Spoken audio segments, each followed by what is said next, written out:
अध्यक्ष महोदय, सबसे पहले तो मैं आपके माध्यम से सदन के सभी दलों के, मैंने जितने भी हमारे सम्मानित सदस्य हैं उनके प्रति आभार व्यक्त करना चाहता हूं कि ऑपरेशन सिंदूर की जो शानदार कामयाबी हासिल हुई है उस पर चर्चा करने के लिए आज सदन पूरी तरह से तैयार है।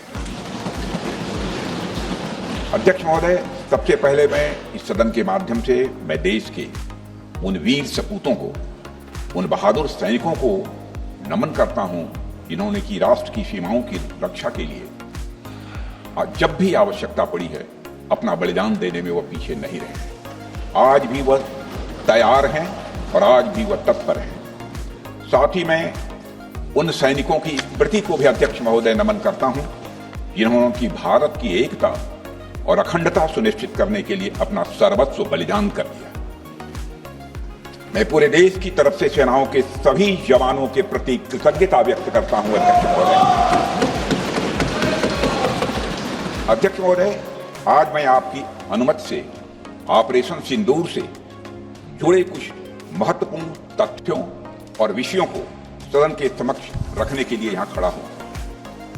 अध्यक्ष महोदय, 6 और 7 मई 2025 को भारतीय सेनाओं ने ऑपरेशन सिंदूर के नाम से एक ऐतिहासिक सैन्य कार्रवाई को अंजाम दिया। यह केवल एक सैन्य कार्रवाई नहीं थी, बल्कि यह भारत की संप्रभुता, उसकी अस्मिता, देश के नागरिकों के प्रति हमारी जिम्मेदारी और आतंकवाद के खिलाफ हमारी नीति का एक इफेक्टिव और डिसाइसिव डेमोन्स्ट्रेशन था। अध्यक्ष महोदय, जैसा इस सदन को जानकारी है, 22 अप्रैल 2025 को जम्मू कश्मीर के पहलगाम क्षेत्र में एक अमानवीय और कायराना आतंकी हमला हुआ। इस हमले में हमारे 25 निर्दोष नागरिकों सहित एक नेपाली नागरिक की भी जान गई थी। उन निर्दोष लोगों की जान उनका धर्म पूछ कर लिया गया। यह अपने आप में अमानवीयता का सबसे कुत्सित और सबसे घृणित उदाहरण था। यह घटना भारत की सहन शक्ति की सीमा की भी मैं मानता हूं परीक्षा थी। अध्यक्ष महोदय, इस हमले के तुरंत बाद हमारे प्रधानमंत्री श्री नरेंद्र मोदी जी ने तीनों सेनाओं के प्रमुखों की एक उच्च स्तरीय बैठक की और उन्हें छूट दी गई कि वे अपने विवेक, स्ट्रेटेजिक अंडरस्टैंडिंग और रीजनल सिक्योरिटी सिचुएशन को ध्यान में रखते हुए वह निर्णायक कार्रवाई करें। इसके बाद हमारे सैन्य नेतृत्व ने न केवल अपनी मैच्योरिटी दिखाई, बल्कि उस स्ट्रेटेजिक विजडम का भी परिचय दिया जिसकी उम्मीद भारत जैसी एक रिस्पॉन्सिबल पावर से की जाती है। अध्यक्ष महोदय, ऑपरेशन सिंदूर को अंजाम देने से पहले हमारी सेनाओं ने हर पहलू का बहुत ही गहराई के साथ अध्ययन किया। हमारे पास कई विकल्प थे, लेकिन हमने उस विकल्प को चुना जिसमें आतंकवादियों और उनके ठिकानों को अधिकतम नुकसान पहुंचे और जिसमें पाकिस्तान के आम नागरिक को कोई क्षति न होने पाए, इस बात की भी हम लोगों ने चिंता की। अध्यक्ष महोदय, हमारी सेनाओं द्वारा की गई वेल कोऑर्डिनेटेड स्ट्राइक्स ने 9 टेररिस्ट इंफ्रास्ट्रक्चर टारगेट्स को प्रिसीजन के साथ, सटीकता के साथ हिट किया और इस सैन्य कार्रवाई में एक अनुमान के अनुसार 100 से अधिक आतंकवादी, मैं बहुत संभल कर बोल रहा हूं अध्यक्ष महोदय, हमारी फिगर गलत ना होने पाए, फिगर इससे बहुत अधिक है। 100 से अधिक आतंकवादी, उनके ट्रेनर, उनके प्रशिक्षक, उनके हैंडलर, लश्कर-ए तोयबा और हिजबुल मुजाहिदीन जैसे आतंकवादी संगठनों से संबंधित थे। ये वही आतंकी संगठन हैं जिन्होंने पाकिस्तान की सेना और ISI का जिन्हें खुला समर्थन प्राप्त है। अध्यक्ष महोदय, 7 मई 2025 को रात्रि 1:05 भारतीय सशस्त्र बलों ने ऑपरेशन सिंदूर प्रारंभ किया, जिसमें पाकिस्तान और पाक ऑक्युपाइड कश्मीर में भारत के खिलाफ आतंकी गतिविधियों से जुड़े 9 स्थानों को निशाना बनाया गया। इसमें POK के मुजफ्फराबाद में, सवाई नाला और सैयदना बिलाल कैंप, कोटली में मस्जिद अब्बास, व मसबर रहील शाहिद कैंप, कोटली में गुलपुर कैंप, भिम्बर में बरनाला कैंप, कोटली में अब्बास कैंप और पाकिस्तान के पंजाब प्रांत में बहावलपुर, मुहिदके और सरजाल और मेहमुना जोया शामिल थे। इनमें से 7 आतंकी शिविरों को भारतीय सेना ने पूरी तरह से नष्ट कर दिया था, जबकि भारतीय वायुसेना ने मुरीदके और बहावलपुर को नेस्त नाबूद किया, जो लश्कर-ए-तोयबा और जैश ए मोहम्मद के केंद्र हैं। पूरा ऑपरेशन मात्र, अध्यक्ष महोदय, जानकर पूरे सदन को प्रसन्नता होगी कि विद इन 22 मिनट्स पूरा ऑपरेशन समाप्त हो गया और हमने आतंकवादियों को उनके घर में घुसकर मारा। सशस्त्र बलों ने हमारी माताओं और बहनों के सिंदूर का बदला लिया। प्रत्येक भारतीय इस भावना से ओत-प्रोत हो गया। अध्यक्ष महोदय, मैं चाहूंगा कि पूरा सदन एक बार हमारे सेना के बहादुर जवानों के शौर्य और पराक्रम का। अध्यक्ष महोदय, यह सिंदूर की लाली शौर्य की कहानी है। यह सिंदूर की लाली शौर्य की कहानी है, भारत के मस्तक पर वीरता की निशानी है। अध्यक्ष महोदय, सेनाओं ने अंधेरी रात होने के बावजूद हमले की सफलता के स्पष्ट एविडेंस भी जुटाए हैं, साक्ष्य है हमारे पास। अध्यक्ष महोदय, हमले के कुछ ही घंटों के भीतर एक प्रेस रिलीज और मीडिया ब्रीफिंग के माध्यम से इन्हें जनता की जानकारी के लिए जारी कर दिया गया था। मुझे यह पुष्टि करते हुए गौरव की अनुभूति हो रही है कि सशस्त्र बल अपने सभी मिशन ऑब्जेक्टिव्स को पूरा करने में पूरी तरह से सक्षम रहे और साथ ही कामयाब रहे। अध्यक्ष महोदय, 7 मई 2025 को हमले माने 1:35 के तुरंत बाद भारतीय डीजीएमओ ने हॉटलाइन संदेश के माध्यम से पाकिस्तान के डीजीएमओ यानी डायरेक्टर जनरल मिलिट्री ऑपरेशन से संपर्क किया और टेरर इंफ्रास्ट्रक्चर के खिलाफ हमारे हमले के रेशनल और मेथोडोलॉजी के बारे में पूरी जानकारी दी और यह तथ्य भी बताया कि ये हमले एस्केलेटरी नेचर वाले नहीं थे, माने इसको हम आगे नहीं बढ़ाना चाहते। जिन मोहि मारा तिन मोहि मारे। अध्यक्ष, इस प्रकार प्रभु हनुमान ने लंका में अपनी रणनीति बनाई थी, उसी प्रकार हमने भी उन्हीं को निशाना बनाया जिन्होंने हमें नुकसान पहुंचाया था। हालांकि पाकिस्तान ने इस रेशनल को समझने से इनकार कर दिया और अगले कुछ दिनों तक सिविलियन और सैन्य ठिकानों पर गोलीबारी करके बड़े पैमाने पर सीज फायर वायलेशन करके स्थिति को एस्केलेट करने की उसने कोशिश की। अध्यक्ष महोदय, 7-8 मई 2025 की रात को क्लियरली आइडेंटिफाइड आतंकवाद संबंधी ठिकानों पर हमारे सफल ऑपरेशन के बाद, सफल हमले के बाद पाकिस्तान ने स्थिति को एस्केलेट कर दिया और अनमैन्ड एरियल सिस्टम और अन्य साधनों का उपयोग करके भारतीय वायुसेना के बेसेस, भारतीय वायुसेना के सेंसर और सेना के फॉर्मेशन हेडक्वार्टर से लेकर ब्रिगेडों तक पर भी उसने हमला कर दिया। हालांकि हमारी इंटीग्रेटेड एयर डिफेंस ग्रिड और काउंटर यूएस ग्रिड ने इन हमलों को सफलतापूर्वक विफल कर दिया। अध्यक्ष महोदय, यस-400 यमारसैन आकाश मिसाइल सिस्टम और एयर डिफेंस गन्स बहुत प्रभावी साबित हुई हैं। अध्यक्ष महोदय, इस एस्केलेशन पर हमारा जवाबी हमला स्विफ्ट, प्रोपोर्शनेट और नवातुला था। अध्यक्ष महोदय, जिसमें 8 मई 2025 को केवल चुनिंदा पाकिस्तानी एयर डिफेंस सिस्टम और सेंसर नेटवर्क को प्रिसीजन गाइडेड मिशन द्वारा जो है टारगेट किया गया। अध्यक्ष महोदय, हमारी कार्रवाई पूरी तरह से सेल्फ डिफेंस में थी, न तो वह प्रोवोकेटिव थी और न तो एक्सपेंशनिस्ट थी। पाक द्वारा ये हमले 7 मई 25 से लगातार चले और 10 मई 2025 को रात लगभग 1:30 पर पाकिस्तान ने बड़े पैमाने पर भारत के ऊपर मिसाइल, ड्रोन, रॉकेट और अन्य लॉन्ग रेंज वेपन्स का इस्तेमाल किया। इसके साथ साथ उन्होंने इलेक्ट्रॉनिक वॉरफेयर से जुड़ी टेक्नोलॉजीज का भी सहारा लिया। अध्यक्ष मोदी, उनके निशाने पर हमारे भारतीय वायुसेना के अड्डे, थल सेना के एमिनिशन डिपोज, हवाई अड्डे और मिलिट्री कैंट थे। अध्यक्ष महोदय, यह कहते हुए मुझे एक गौरव की अनुभूति हो रही कि हमारे air defence system, counter drone system और इलेक्ट्रॉनिक इक्विपमेंट ने पाकिस्तान के इस हमले को पूरी तरह से नाकाम कर दिया। पाकिस्तान हमारे किसी भी टारगेट को हिट नहीं कर पाया अध्यक्ष महोदय, और हमारे किसी भी इंपॉर्टेंट एसेट को नुकसान नहीं हुआ है।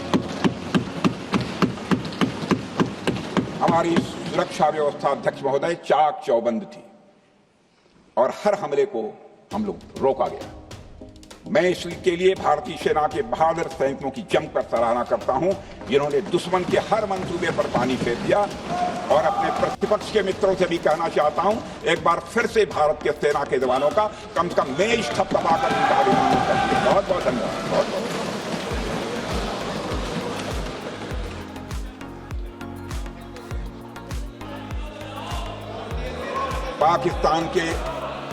पाकिस्तान के इस हमले के जवाब में हमारी कार्रवाई साहसिक थी, ठोस थी और प्रभावी थी।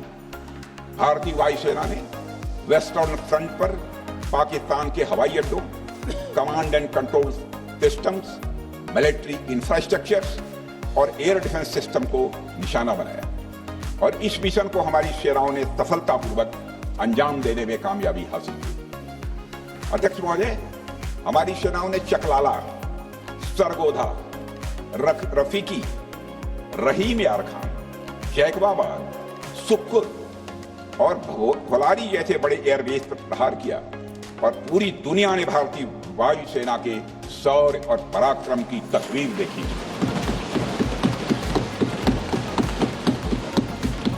अध्यक्ष महोदय, operation Sindhu tri services coordination का एक बेमिसाल उदाहरण था। जब भारतीय वायुसेना ने आसमान से हमले किए, हमारी थल सेना ने जमीन पर मोर्चा संभाल लिया। हमारे जवान नियंत्रण रेखा पर पूरी ताकत से डटे रहे और पाकिस्तान की हर हरकत का करारा जवाब दिया। अध्यक्ष महोदय, भारतीय नौसेना ने, लोग पूछते हैं भारतीय नौसेना का क्या रोल था, भारतीय नौसेना ने भी उत्तरी अरब सागर में अपनी तैनाती मजबूत कर दी। भारतीय नौसैनिकों ने पाकिस्तान को यह साफ संदेश दिया कि हम समुद्र से लेकर जमीन तक पाकिस्तान के हर महत्वपूर्ण ठिकानों पर प्रहार करने में न केवल सक्षम हैं बल्कि हम तैयार हैं। अध्यक्ष, इस ऑपरेशन का मकसद टेररिस्ट कैंप्स और उनके सपोर्टर्स को टारगेट करना, उन्हें नेस्त नाबूद करना था और यह साफ संदेश देना था कि भारत आतंकवाद के विरुद्ध जीरो टॉलरेंस रखता है। भारत ने कार्रवाई इसलिए रोकी क्योंकि कॉन्फ्लिक्ट के पहले और उसके दौरान जो भी पॉलिटिकल और मिलिट्री ऑब्जेक्टिव्स तय किए गए थे उसे हम पूरी तरह से हासिल कर चुके थे। इसलिए यह कहना, यह मानना कि यह ऑपरेशन किसी दबाव में रोका गया था, यह बेबुनियाद है और सरासर गलत है।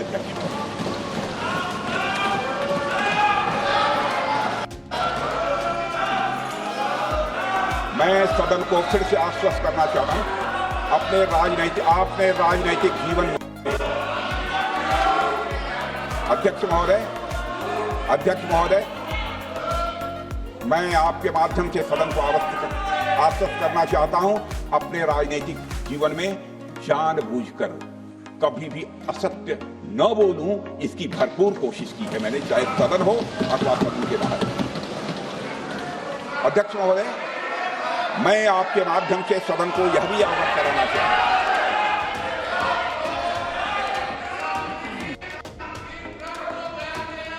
प्लीज बैठिए। आप क्यों खड़े हैं? अध्यक्ष महोदय, मैं आपके माध्यम से सदन को यह भी अवगत कराना चाहूंगा कि सीमा पार करना या वहां की टेरिटरी कैप्चर करना इस ऑपरेशन का उद्देश्य नहीं था। ऑपरेशन सिंदूर प्रारंभ करने का मकसद था अध्यक्ष महोदय उन टेरर नर्सरीज को खत्म कर देना जिन्हें पाकिस्तान ने बरसों से पाला पोसा हुआ है। और यह ऑपरेशन उन मासूम परिवारों को न्याय दिलाने के लिए लॉन्च किया गया था जिन्होंने पाक स्पॉन्सर्ड टेररिस्ट अटैक्स में अपने प्रियजनों को खोया। हमारी सेनाओं ने सिर्फ उनको टारगेट किया जो इन आतंकियों को सपोर्ट करते हुए भारत पर हमला करने की कोशिश में लगातार शामिल थे। अध्यक्ष महोदय, ऑपरेशन सिंदूर का ओवरऑल पॉलिटिको मिलिट्री ऑब्जेक्टिव यह था कि आतंकवाद के रूप में प्रॉक्सी वार लड़ रहे पाकिस्तान को सजा दी जाए और इसी वजह से आर्म फोर्सेस को पूरी आजादी दी गई थी कि वे अपने टारगेट खुद चुने और करारा जवाब दें। और इस ऑपरेशन का उद्देश्य कोई भी युद्ध छेड़ना नहीं था, बल्कि फोर्स के डिमॉन्स्ट्रेटिव यूज से एडवर्सरी को झुकने के लिए मजबूर करना था। 10 मई की सुबह जब भारतीय वायुसेना ने पाकिस्तान की मल्टीपल एयरफील्ड पर करारा प्रहार किया तो पाकिस्तान ने हार मान ली अध्यक्ष महोदय और हॉस्टिलिटी रोकने की कोशिश की। अब रोक दीजिए महाराज। उन्होंने एक कोशिश की, हमारे डीएमओ से बात की, महाराज अब रोक दीजिए, बहुत हो गया। यह पेशकश इस कैबिनेट के साथ स्वीकार की गई थी। उन्हें रुकिए तो रुकिए, बता दो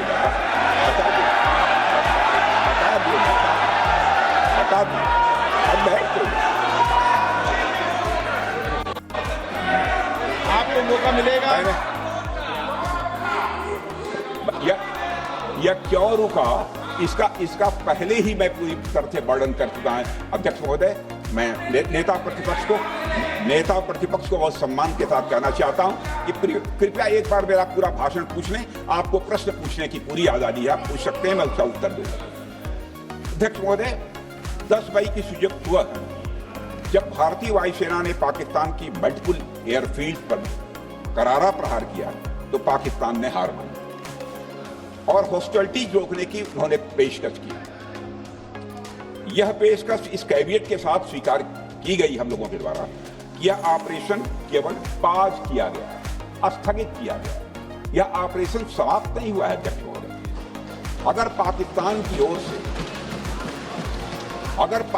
की ओर से भविष्य में कोई भी मिस एडवेंचर हुआ तो यह ऑपरेशन अध्यक्ष महोदय, मैं सदन को आश्वस्त करना चाहता हूं, दोबारा प्रारंभ हो।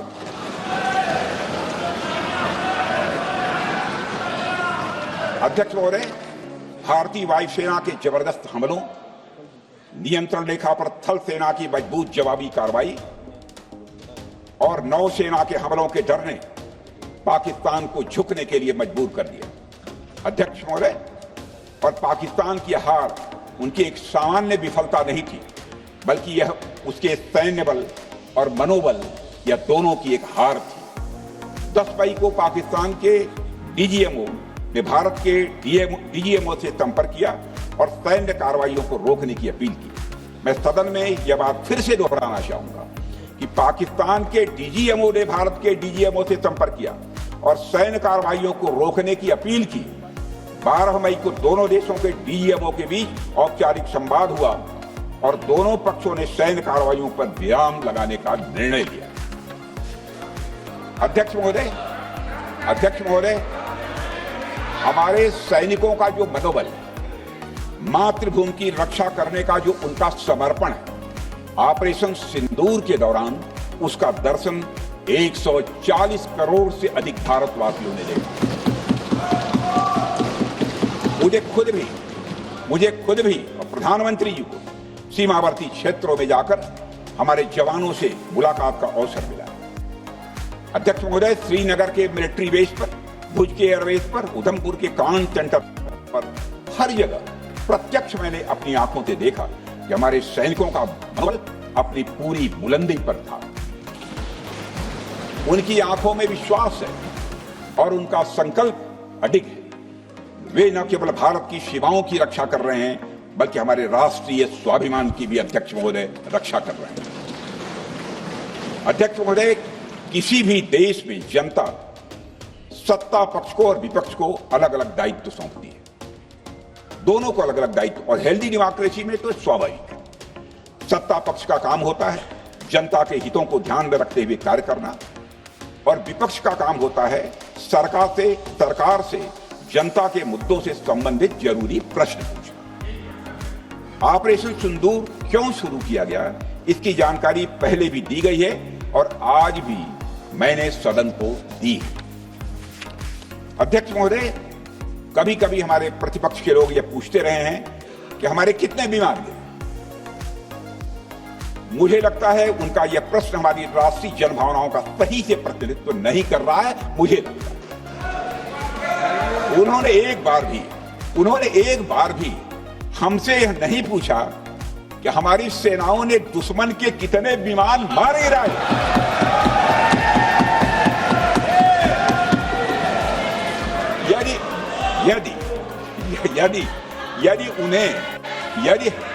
यदि उन्हें प्रश्न पूछना ही है अध्यक्ष महोदय, तो उनका प्रश्न यह होना चाहिए, क्या भारत ने आतंकवादी ठिकानों को तबाह किया?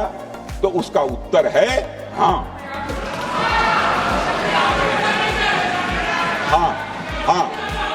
मैं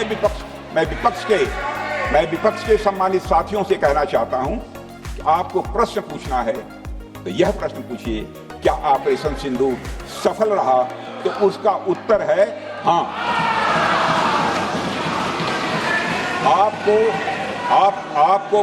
आपको प्रश्न पूछना है तो यह प्रश्न पूछिए कि जिन आतंकियों ने हमारी बहनों, हमारी बेटियों का सिंदूर मिटाया, क्या हमारी सेनाओं ने ऑपरेशन सिंदूर में उन आतंकियों के आकाओं को मिटाया? तो इसका उत्तर है हाँ। और आपको प्रश्न पूछना है तो यह पूछिए, इस ऑपरेशन में क्या हमारे जाबाज सैनिकों को कोई क्षति हुई है? तो उसका उत्तर है नहीं। अध्यक्ष महोदय, लक्ष्य जब बड़े हो तो अपेक्षाकृत छोटे मुद्दों पर हमारा ध्यान नहीं जाना चाहिए। लक्ष्य बड़े हों तो छोटे मुद्दों पर, अपेक्षाकृत जो छोटे मुद्दे होते हैं कंपैरेटिवली, उन पर ध्यान नहीं जाना चाहिए, क्योंकि छोटे मुद्दों पर ही ध्यान देते रहने से देश की सुरक्षा और सैनिकों के सम्मान और उत्साह जैसे बड़े मुद्दों से ध्यान हट सकता है, जैसा कि विपक्ष के हमारे कुछ साथियों के साथ हो रहा है। अब चूंकि विपक्ष के मित्र ऑपरेशन सिंदूर को लेकर उचित प्रश्न नहीं पूछ पा रहे हैं, तो उन्हें मैं क्या बताऊं अध्यक्ष महोदय। मैं लगभग 4 डिकेड से अधिक समय से राजनीति में, सत्ता पक्ष हो या विपक्ष हो, अपनी पार्टी हो या दूसरी पार्टी, कभी भी किसी के साथ दलगत राजनीति को मैंने शत्रुतापूर्ण तरीके से जिंदगी में नहीं देखा है मैंने अध्यक्ष महोदय। इसलिए आज अगर विपक्ष प्रश्न पूछने में असफल है, मैं विपक्ष को उनके इस काम में थोड़ी सी मदद करना चाहता हूं। अध्यक्ष महोदय, मैं विपक्ष के अपने सम्मानित साथियों से कहना चाहता हूं कि यदि आज हम लोग सत्ता पक्ष में हैं, तो ऐसा नहीं है कि हम हमेशा सत्ता पक्ष में ही रहेंगे। आवश्यक नहीं है, किसी के लिए आवश्यक। एक लंबा समय हमने विपक्ष का काम किया है, एक लंबा समय हमने सरकारों से सवाल पूछने में लगाया। जनता ने जब हमें विपक्ष में रहने का दायित्व सौंपा था, तो हमने विपक्ष में रहकर विपक्ष की भूमिका को बड़े ही सकारात्मक तरीके से निभाया है। अध्यक्ष महोदय, विपक्ष में रहकर हमने कैसे प्रश्न पूछे, इसके कुछ उदाहरण मैं यहां रखना चाहता हूं। 1962 में अध्यक्ष महोदय, चीन के साथ हुए युद्ध में जब दुखद परिणाम आया, तो हमने उस समय की सरकार से यह पूछे थे, लेकिन वह प्रश्न यह था कि हमारे देश की धरती पर दूसरे देश का कब्जा कैसे हो। हमने यह प्रश्न पूछा था कि हमारी सेना और हमारी जनता अपमानित क्यों। हमने यह प्रश्न पूछा था कि बड़ी संख्या में हमारे सैनिक हताहत कैसे हुए। हमने यह प्रश्न नहीं पूछा कि हमारे टैंक, हमारी मशीनें, हमारी बंदूकें क्यों ध्वस्त हो गई, यह प्रश्न हम लोगों ने नहीं पूछा। मशीनों और तोपों की चिंता न करके, मशीनों और तोपों की चिंता न करके अध्यक्ष महोदय, हमने देश की टेरिटरी की चिंता की, हमने देश के सैनिकों की। इसी तरह 71 के युद्ध में, 71 के युद्ध में, जब हमने पाकिस्तान को सबक सिखाया, मैं उस समय की सरकार को मैं बधाई देना चाहता हूं। हमने अपने राजनीतिक और सैन्य नेतृत्व की प्रशंसा की। हमने ये नहीं देखा कि किस दल की सरकार है, किस विचारधारा की सरकार है, इसकी चिंता नहीं की गई। हमारे नेता अटल बिहारी वाजपेयी ने संसद में खड़े होकर उस समय के नेतृत्व की प्रशंसा की थी। हमने इस बात की खुशी जाहिर कि हमने अपने शत्रु को सबक सिखाया। हमने उस दौरान यह प्रश्न नहीं पूछा, इस सबक सिखाने के दौरान में भारत के कितने प्लेन्स गिरे, भारत के कितने इक्विपमेंट्स बर्बाद हुए, यह प्रश्न अध्यक्ष महोदय उस समय भी हम लोगों ने नहीं पूछा। अध्यक्ष महोदय, यदि मैं इसे और भी प्रैक्टिकल तरीके से समझाऊं, तो किसी भी परीक्षा के परिणाम में रिजल्ट मैटर करता है। यदि किसी परीक्षा में कोई बच्चा अच्छे मार्क्स लेकर आ रहा है, तो हमारे लिए उसके मार्क्स मैटर करने चाहिए। हमें इस बात का ध्यान नहीं रखना चाहिए कि एग्जाम के दौरान उसकी पेंसिल टूट गई थी या उसकी पेन खो गई।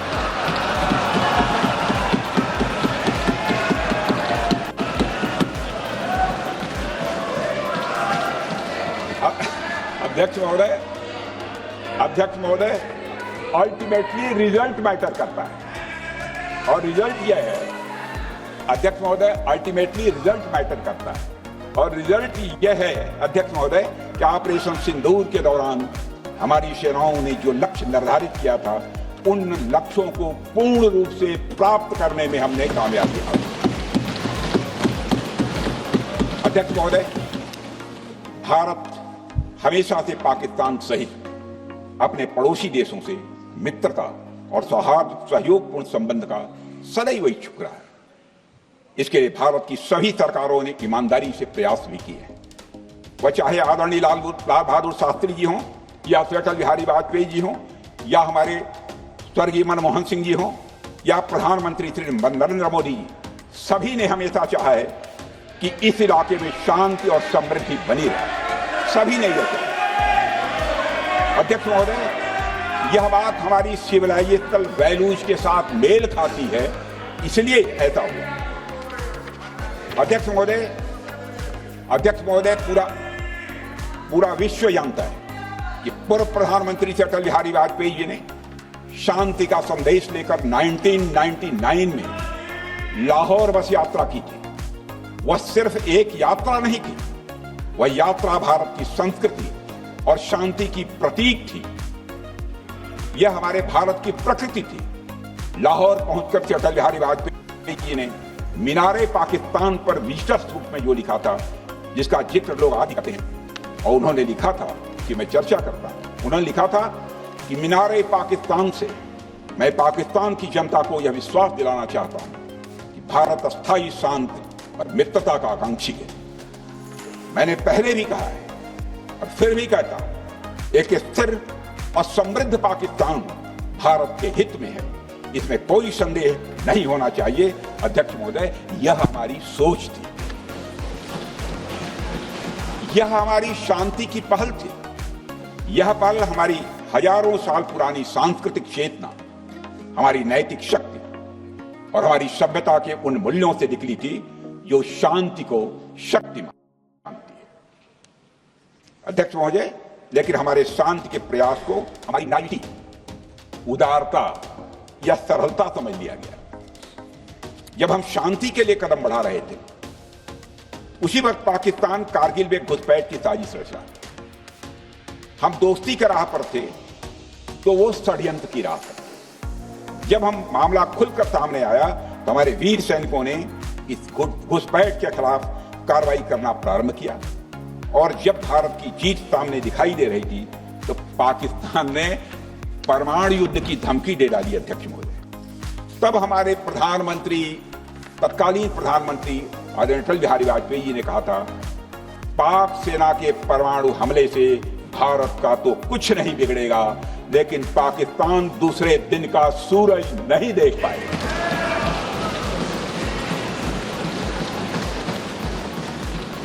यानी अटल जी जो शांति का पैगाम लेकर गए, वही अटल जी शक्ति का भी परिचय देने में तनिक भी नहीं हिचके। यही है राय। अध्यक्ष महोदय, यह सामर्थ्य का उद्घोष था। यह एक स्पष्ट संदेश था कि भारत शांति चाहता है, लेकिन अगर कोई हमारी संप्रभुता को चुनौती देगा तो उसका जवाब भी उतनी ही दृढ़ता से दिया जाएगा। अध्यक्ष महोदय, 2015 में जब हमारे प्रधानमंत्री मोदी जी ने लाहौर जाकर नवाज शरीफ से मुलाकात की, तो भारत ने फिर से दोस्ती का हाथ बढ़ाया। भारत ने फिर से दोस्ती का हाथ बढ़ाया। अध्यक्ष महोदय, हम वाकई में शांति की राह पर चलना चाहते थे, क्योंकि हमारी मूल प्रकृति बुद्ध की है, युद्ध की नहीं है।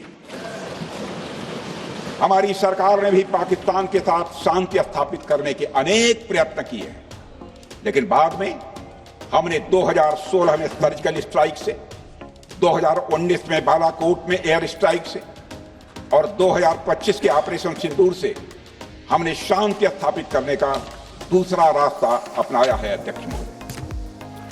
अध्यक्ष महोदय, अब हमारे प्रधानमंत्री श्री नरेंद्र मोदी जी और हमारी सरकार का स्टैंड बिल्कुल क्लियर है कि टेररिज्म और टॉक्स ये दोनों साथ नहीं चलते, क्योंकि सभ्य मुल्कों के बीच बातचीत होती है। अध्यक्ष महोदय, लोकतांत्रिक देशों में बातचीत होती है, पर एक ऐसा देश जिसके वजूद में लोकतंत्र का एक कतरा भी न हो और सिर्फ रिलीजियस फैनेटिसिज्म, टेररिज्म और हेट्रेड अगेंस्ट इंडिया हो, उसके साथ संवाद किसी भी सूरत में नहीं किया जा सकता, क्योंकि टेररिज्म की भाषा जो अध्यक्ष महोदय होती है वह खून, डर और नफरत है, संवाद नहीं। गोलियों की आवाज में संवाद की आवाज दब जाती है। जहां खून बहता है वहां बातचीत की गुंजाइश अध्यक्ष महोदय नहीं बचती। अध्यक्ष महोदय, पाकिस्तान की वर्तमान स्थिति अब जग जाहिर है। जिस देश ने आतंक को अपनी विदेश नीति का औजार बना लिया, वह अंततः अपने ही जाल में फंस जाता है। पाकिस्तान की नीति और चरित्र को लेकर कोई भ्रम नहीं रहना चाहिए। यह एक ऐसा देश है जो वैश्विक आतंकवाद की नर्सरी है और उन्होंने इसको अपनी स्टेट पॉलिसी का भी एक आधार बनाया हुआ है। अध्यक्ष महोदय, ऑपरेशन सिंदूर के दौरान पूरी दुनिया ने देखा है कि पाकिस्तान में सरकार आतंकवादियों के लिए स्टेट फ्यूनरल का इंतजाम कर रही है और सैन्य अधिकारी भी आतंकवादियों के जनाजे में भाग लेते हैं। यह वही देश है जो सीमा पर सैनिकों से लड़ने का साहस नहीं जुटा पाता, इसलिए निर्दोष नागरिकों, बच्चों और तीर्थ यात्रियों को आतंकवाद का निशाना बनाता है। पाकिस्तान की सेना और आईएसआई आतंकवाद को एक प्रॉक्सी वार के रूप में अध्यक्ष महोदय इस्तेमाल करती हैं और उसके सहारे वे भारत को डिस्टेबलाइज करने का सपना देखती हैं। अध्यक्ष महोदय, मैं लोकतंत्र के मंदिर में खड़े होकर यह बात कह रहा हूं कि भारत को 1000 कट्स देने का सपना पालने वालों को नींद से जग जाना चाहिए। यह मोदी जी के नेतृत्व वाला नया भारत है जो आतंकवाद के खिलाफ किसी हद तक जाता है।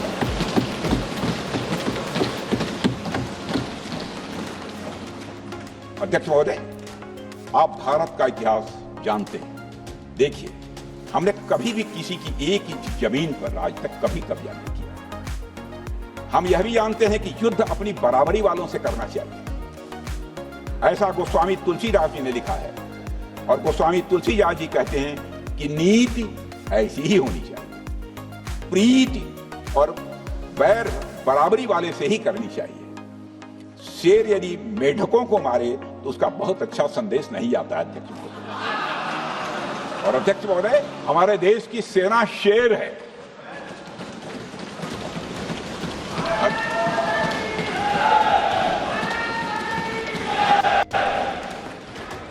अध्यक्ष महोदय, पाकिस्तान जैसा देश जो सामर्थ्य, शक्ति और समृद्ध में हमारे आसपास भी नहीं है, उस मुल्क से कैसा मुकाबला? जो मुल्क अपने अस्तित्व के लिए दूसरों पर आश्रित हो, उसके मुकाबले का मतलब है अपना स्तर कम करना। हमारी नीति है आतंकवाद के खिलाफ प्रभावी कार्रवाई करना। हमारा पाकिस्तान विरोध उनकी आतंकवाद की नीति के कारण है, इसलिए पाकिस्तान से हमारा विरोध है। अध्यक्ष महोदय, हम अगर शांति की आशा के लिए हाथ बढ़ाना जानते हैं तो अशांत फैलाने वाले हाथों को उखाड़ना भी जानते हैं। अध्यक्ष महोदय, अगर शांति के प्रयास करना हम जानते हैं तो दुष्टों को जो भाषा समझ में आए उसी भाषा में समझाना भी जानते हैं। सठे साक्ष्यम समाचरेत, अर्थात दुष्ट के साथ दुष्टता का ही व्यवहार करना पड़ता है कभी कभी। अध्यक्ष महोदय, हमने भगवान कृष्ण से सीखा कि शिशुपाल की 100 गलतियां माफ की जा सकती, पर अंत में धर्म की रक्षा के लिए सुदर्शन चक्र उठाना ही पड़ा। हमने पार्लियामेंट का अटैक सहा है अध्यक्ष महोदय, 2001 का मुंबई अटैक सहा है, झेला है, लेकिन अब हमने कह दिया है इनफ इज इनफ। अब हमने सुदर्शन चक्र उठा लिया है अध्यक्ष महोदय। अध्यक्ष महोदय, हमारी प्रवृत्ति भगवान राम और भगवान कृष्ण से प्रेरित है, जो हमें शौर्य भी सिखाती है और धैर्य भी सिखाती है।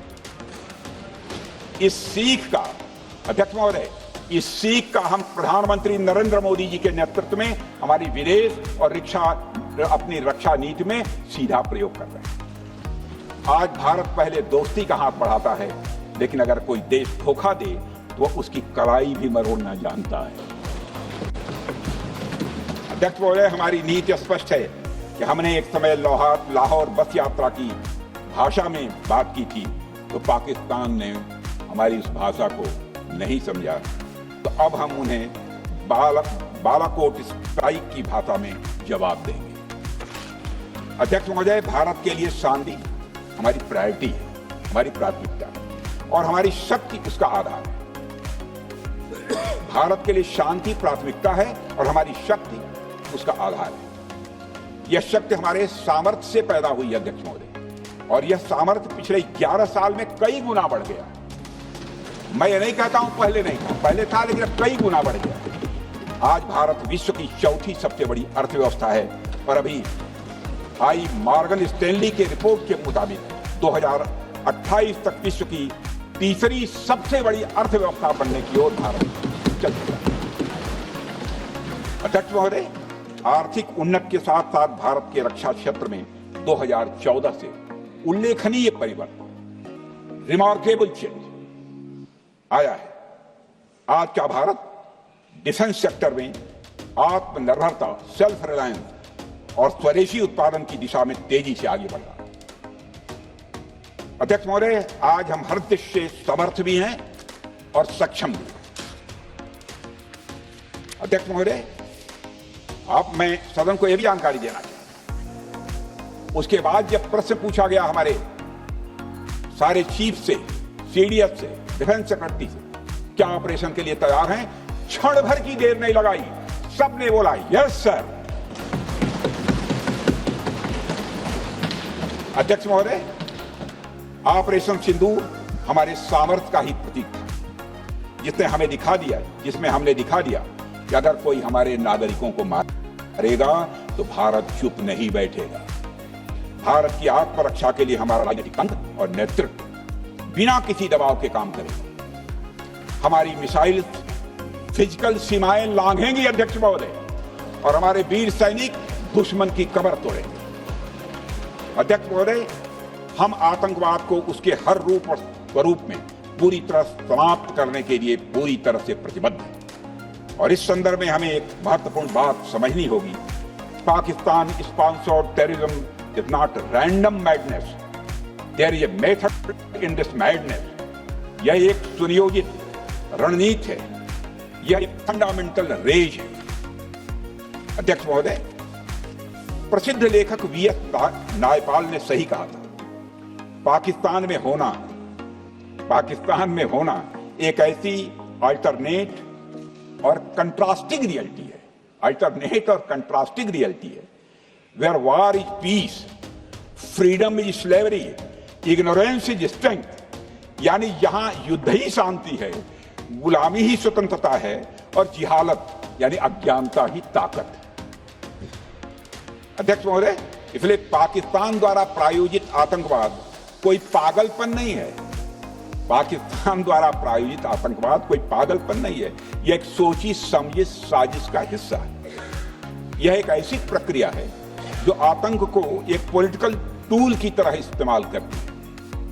यह सिर्फ आतंकवाद नहीं, यह एक टूल किट है, एक ऐसा टूल किट जिसे पाकिस्तान की सेना और उसकी एजेंसियां एक नीति के तहत अपनाए हुए हैं। This tool kit is an opposition to civilized code of conduct that the rest of the world prefers to abide by. यानी यह टूल किट उस सिविलाइज्ड कोड ऑफ कंडक्ट के खिलाफ है जिसे दुनिया का हर जिम्मेदार देश मानता है। अध्यक्ष महोदय, यह एक ऐसी कट्टरपंथी सोच की उपज है जिसमें सहिष्णुता के लिए कोई जगह नहीं। हमारा पाकिस्तान के साथ कोई सीमा का संघर्ष नहीं है अध्यक्ष महोदय, बल्कि यह सभ्यता बनाम बर्बरता का संघर्ष।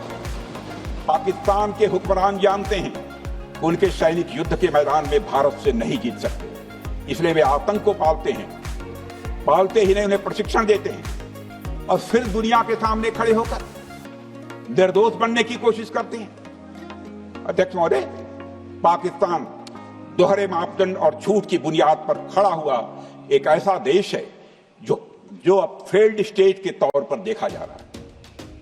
भारत ने ऑपरेशन सिंदूर के जरिए पूरी दुनिया को दिखा दिया है कि हम इस आतंकवाद के गंदे खेल को जड़ से समाप्त करने का संकल्प ले चुके हैं। अध्यक्ष महोदय, जब अटल जी प्रधानमंत्री थे तब पाकिस्तान के साथ कंबोजिट डायलॉग के लिए भारत की शर्त थी कि पाकिस्तान अपनी जमीन का प्रयोग भारत के खिलाफ टेररिज्म फैलाने के लिए नहीं करेगा। एक कंपोजिट डायलॉग के लिए भारत की शर्त, जिसे पाकिस्तान ने भी मान लिया था। लेकिन दुर्भाग्य से 2009 में शर्म एल शेख में तत्कालीन सरकार ने एक बड़ी भूल की, जब कंपोजिट डायलॉग प्रोसेस से पाकिस्तान प्रायोजित आतंकवाद को डीलिंक कर दिया,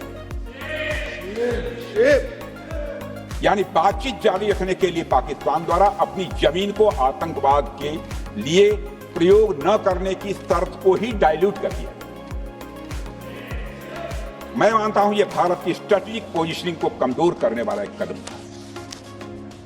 अध्यक्ष महोदय, ऐसी ही एक और गंभीर चूक तत्कालीन सरकार ने 2006 में हवाना में भी हुई थी, जब पाकिस्तान को आतंकवाद का विक्टिम माना गया और एक ज्वाइंट एंटी टेरर मैकेनिज्म बनाने पर सहमति भी हुई थी। 2006 की बात करता हूं। अध्यक्ष महोदय, सोचने वाली बात है, जो देश आतंक को पैदा करता है, उसे पालता है, उस देश को ही आतंक से पीड़ित मान लेना कितना बड़ा स्ट्रेटेजिक ब्लंडर है। अध्यक्ष महोदय, आतंकवाद के खिलाफ हमारी लड़ाई अब केवल सीमा पर नहीं है, बल्कि वैचारिक मोर्चों पर भी लड़ी जा रही है। इसी उद्देश्य से प्रधानमंत्री जी कई हाई लेवल डेलीगेशंस का गठन भी उन्होंने किया था, जिसमें हमारे लगभग अधिकांश दलों के सम्मानित सदस्य उसमें शामिल थे। उसमें विभिन्न राजनीतिक दलों के रिप्रेजेंटेटिव शामिल थे और सचमुच इस समिति ने वैश्विक मंचों पर जाकर भारत की बात बहुत ही प्रभावी तरीके से रखी और आतंकवाद के विरुद्ध वैश्विक समर्थन को उन्होंने मजबूत किया। अध्यक्ष महोदय, मैं उन सभी डेलीगेशन के सम्मानित सदस्यों के प्रति शीश झुकाकर आभार व्यक्त करना चाहता हूं, जिन्होंने भारत का आतंकवाद के खिलाफ स्टैंड तथा जीरो टॉलरेंस की पॉलिसी और ऑपरेशन सिंदूर के बारे में दुनिया के देशों को सही तरीके से अवगत कराया, प्रभावी तरीके से अवगत कराया। अध्यक्ष महोदय, ऑपरेशन सिंदूर को लेकर सर्वदलीय बैठक भी हुई। I am very happy to tell the house that during Operation Sindoor, all the political parties of the country kept aside all ideologies and differences and showed solidarity with the nation, with the soldiers and with the government. फिर इसके लिए आभार व्यक्त करता हूं। मुझे लगता है यही इस देश के लोकतंत्र की खूबसूरती है। अध्यक्ष महोदय, जैसा कि हमारे माननीय प्रधानमंत्री मोदी जी ने भी कहा है कि ऑपरेशन सिंदूर अभी रुका है, समाप्त नहीं हुआ। यदि आवश्यकता पड़ी, यदि पाकिस्तान फिर किसी नापाक हरकत की कोशिश करता है, तो हम और भी कठोर और निर्णायक कार्रवाई करने के लिए तैयार हैं। अध्यक्ष महोदय, ऑपरेशन सिंदूर के माध्यम से पाकिस्तान के मन में भारत को लेकर जो बहुत बड़ी गलतफहमी थी, वह हमने दूर कर दी है। और मेरी दूर थोड़ी बहुत बची यदि भई होगी तो उसको भी दूर कर देंगे। अध्यक्ष महोदय, मुझे महाकवि राष्ट्रकवि रामधारी सिंह जी दिनकर की कुछ पंक्तियां याद आती हैं। अध्यक्ष महोदय, क्षमाशील हो रिपु समक्ष, तुम हुए विनत जितना ही, दुष्ट कौरवों ने तुमको कायर समझा उतना ही। अध्यक्ष महोदय, भारत ने न केवल अपनी सैन्य क्षमता का प्रदर्शन किया, बल्कि अपनी राष्ट्रीय दृढ़ता, नैतिकता और राजनीतिक कुशलता का भी परिचय दिया। भारत अब किसी भी आतंकी हमले का निर्णायक और स्पष्ट उत्तर देगा। अध्यक्ष महोदय, हमने एक नई लक्ष्मण रेखा खींच ली है। अब आतंकवाद को आश्रय और समर्थन देने वालों को कोई शरण नहीं मिलेगी। और अध्यक्ष महोदय, भारत किसी भी तरह के न्यूक्लियर ब्लैकमेलिंग या दबावों के आगे अब झुकने वाला नहीं है। अध्यक्ष महोदय, ऑपरेशन सिंदूर के माध्यम से जो हमने किया और उससे पहले सर्जिकल स्ट्राइक और एयर स्ट्राइक के जरिए जो संदेश दिया गया, वह बहुत पहले ही हो जाना चाहिए, लेकिन जो होता है समय पर ही होता है। अध्यक्ष महोदय, हमारी सरकार ने आतंकवाद के खिलाफ हमारी जीरो टॉलरेंस की नीति को दुनिया के हर मंच पर पूरी तरह से स्पष्ट कर दिया है और हम उस पर कोई समझौता किसी भी सूरत में नहीं करने वाले। अभी कुछ सप्ताह पहले मुझे संघाई कोऑपरेशन ऑर्गेनाइजेशन की डिफेंस मिनिस्टर्स मीटिंग में जाने का अवसर मिला। वहां जो डिक्लेरेशन तैयार किया जा रहा था, उसमें आतंकवाद पर भारत का स्टैंड डाइल्यूट हो रहा। हमने साफ कह दिया कि जब तक आतंकवाद के मुद्दे पर भारत का स्टैंड रखा नहीं जाएगा, हम किसी ज्वाइंट स्टेटमेंट पर साइन नहीं करेंगे और इसकी वजह से वहां कोई ज्वाइंट स्टेटमेंट नहीं आया। अध्यक्ष महोदय, इसका परिणाम क्या? अब देखिए, हमारे प्रधानमंत्री जी ब्रिक्स की बैठक में ब्राजील गए, करिश्मा किया है हमारे प्रधानमंत्री। तो चीन की मौजूदगी में जो ज्वाइंट डिक्लेरेशन आया, उसमें जम्मू व कश्मीर में हुए आतंकी हमले को कंडेम भी किया गया। यह प्रधानमंत्री ने करिश्मा करके दिखाया, यानी भारत की बात अंततः मानी गई। और यह ब्रिक्स सम्मेलन के इतिहास में पहली बार हुआ जब जम्मू एवं कश्मीर में हुए किसी आतंकी घटना को खुलकर कंडेम किया गया।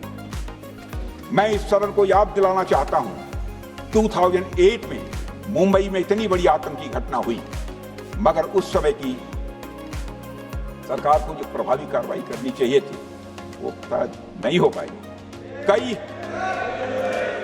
लेकिन उसमें सबसे दुखद और आश्चर्य की बात है, कई वर्ल्ड फोरम, इंटरनेशनल फोरम पर जो उसका कंडेमनेशन होना चाहिए, जो उसकी निंदा की जानी चाहिए, वह भी जितना होना चाहिए नहीं हो पाया। यदि आप उस घटना के बाद हुए ब्रिक्स सम्मेलन के डॉक्यूमेंट्स उठाकर देख लीजिए, मुंबई आतंकी हमले का कहीं जिक्र भी नहीं। और अध्यक्ष महोदय, जब केंद्र में प्रधानमंत्री मोदी जी के नेतृत्व में सरकार बनी, तब जाकर कहीं के हालात कुछ बदलने शुरू हुए। और साल 2017 में हुए ब्रिक्स सम्मेलन में पहली बार 2017 में हुए ब्रिक्स सम्मेलन में पहली बार आतंकवाद से लश्कर और जैश जैसे आतंकवादी संगठनों को जोड़ा गया। यह भी अपने में करिश्माई काम। यह परिस्थिति इसलिए बनी क्योंकि इसके ठीक एक साल पहले उरी की घटना के भारत की सेनाओं ने सीमा पर जाकर सर्जिकल स्ट्राइक की। हमने दुनिया को बताया कि आतंकवाद के खिलाफ हम सरहद के इस पार भी मारेंगे और जरूरत पड़ी तो आतंकियों के घर में घुस कर भी मारेंगे। यह बदलाव प्रधानमंत्री मोदी जी के नेतृत्व में आया है। अध्यक्ष महोदय, यह वही नीति है जो पहले की सरकारों को भी अपनानी चाहिए। उन सरकारों को जिनके शासनकाल में भारत ने सबसे भीषण आतंकी हमलों का सामना किया, जिनमें 2008 का मुंबई हमला आज भी हर हिंदुस्तानी के जहन में बैठा हुआ है, जिंदा है, एक न भूलने वाली त्रासदी के रूप में जिंदा है। अध्यक्ष महोदय, मैं श्री प्रणब मुखर्जी जी ने अपनी किताब द कोलिशन ईयर्स में लिखा है, मेरे पास है भी, कोलिशन ईयर्स में लिखा है, जब मुंबई अटैक हुआ था, प्रणोदा ने लिखा है, जब मुंबई अटैक हुआ था, India had evidence that the terrorist came from Karachi port. Pakistan के नॉन स्टेट एक्टर्स के बहाने पूरी दुनिया में, नॉन स्टेट एक्टर्स के बहाने को पूरी दुनिया में कोई मान नहीं रहा। उन्होंने लिखा है प्रणोदा ने, and I quote, amid heated debates within the cabinet, there was a demand for military intervention which I rejected. यह उन्होंने लिखा, मैंने नहीं लिखा, अनकोट। अध्यक्ष महोदय, भारतीय विदेश सेवा के एक वरिष्ठ अधिकारी ने भी अपनी किताब में इस बात की पुष्टि की है, जिनका नाम है अजय बिसारिया, और वो शायद फॉरेन सेक्रेटरी थे, कि मुंबई हमले के तुरंत बाद एक उच्च स्तरीय बैठक हुई थी, जिसमें तत्कालीन विदेश मंत्री प्रणोदा ने पूछा व्हाट शुड बी डन। तो विदेश सचिव शिवशंकर मेनन जी ने सुझाव दिया कि भारत मोरदके में लश्कर-ए-तोयबा के मुख्यालय पर क्रूज मिसाइल से हमला कर सकता है। यह सुनकर प्रणोदा ने चश्मा उतारकर साफ किया और सभी अधिकारियों को धन्यवाद देकर बैठक समाप्त कर दी। अध्यक्ष महोदय, उस समय की सरकार ने जो सही समझा वो किया, पर मैं मानता हूं कि अगर तब की सरकार ने भी 2016 सर्जिकल स्ट्राइक, 2019 एयर स्ट्राइक जैसे निर्णायक और कठोर कदम उठाए होते तो पाकिस्तान की स्ट्रेटेजिक कैलकुलस बदल सकती। एक पावरफुल और डिसाइसिव एक्शन पाकिस्तान और उनकी सेना के द्वारा इस 500 टेररिस्ट ऑर्गेनाइजेशंस के लिए बड़ा डिसइंसेंटिव साबित हो सकती है। अध्यक्ष महोदय, 2008 में मुंबई हमलों के बाद उस समय की सरकार ने सिर्फ बातचीत का मार्ग चुना। मैं स्पष्ट करना चाहता हूं, यह कोई आलोचना नहीं है अध्यक्ष, न उस सरकार की, न उस समय के प्रधानमंत्री की, और न ही उन नेताओं की। उस समय की लीडरशिप को जो सही लगा उन्होंने वह निर्णय लिया। अध्यक्ष महोदय, बस मैं इतना ही कहना चाहता हूं कि आज का भारत अलग सोचता है और अलग तरीके से काम करता है।